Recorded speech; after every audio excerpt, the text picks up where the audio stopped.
put it this way so it'll pick me up. At any time, if you have a question, you can interrupt me and we can go there. But I am picking up this gentleman. Are you currently married? No. Are you widowed? No. Divorced. Divorced. Okay, so he still thinks about you, and you still think about him too. And this isn't just, I know you don't want to. That's a different thing. I've been there and done that. But Well, the only reason I do that is because he's the father of my children. right, well, yes, but you guys do have a deep connection.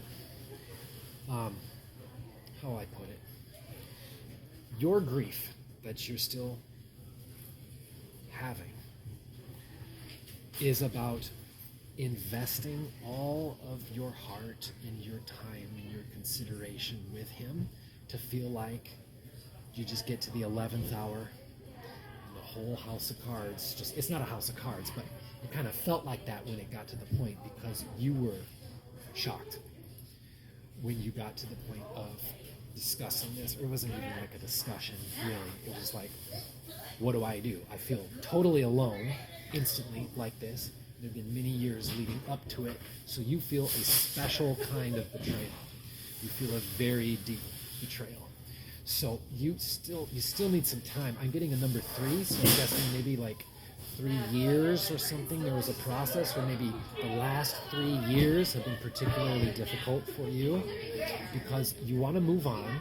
And there's nothing wrong with moving on, but the manner in which you're doing it is kind of mirroring what your folks kind of taught you and what you observed from them. They lived in really hard times, okay?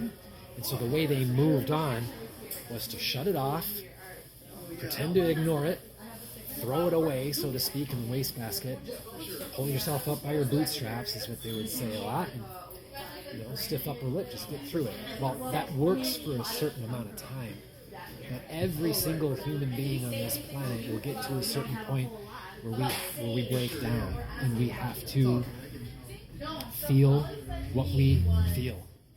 And it's scary. I'm not going to lie, because it's cumulative. It's a lot. It's piled up and piled up and piled up and piled up, and you feel like you haven't felt for so many years that how on earth could you even go through that? And I'll reassure you there is a way to get through it, but it's not by forcing it through, and it's not by hastening the process. Some of the most difficult things that we go through shape us as a soul. When you move on and you pass away, you're not dead forever. Life is everlasting, and I know you know that. So what you're learning in this life is going to carry through. And it's not for nothing. This isn't to say it's not terrible, it is. But every circumstance that comes to us and every path we navigate has a purpose. We don't always know it. And you're really being tested right now in your faith. You've been tested for the past couple of years, and there's shame on top of it too, because there's this subconscious part of you where it's like, how dare I even go there to think. There's a part of you that's angry at God. And here's the beautiful thing about God. God loves us no matter what. Even if you were to reject him, which you don't, you're just angry at him, which is understandable, and I've been there. Really, I have. I know I'm young, but I've been through a lot too,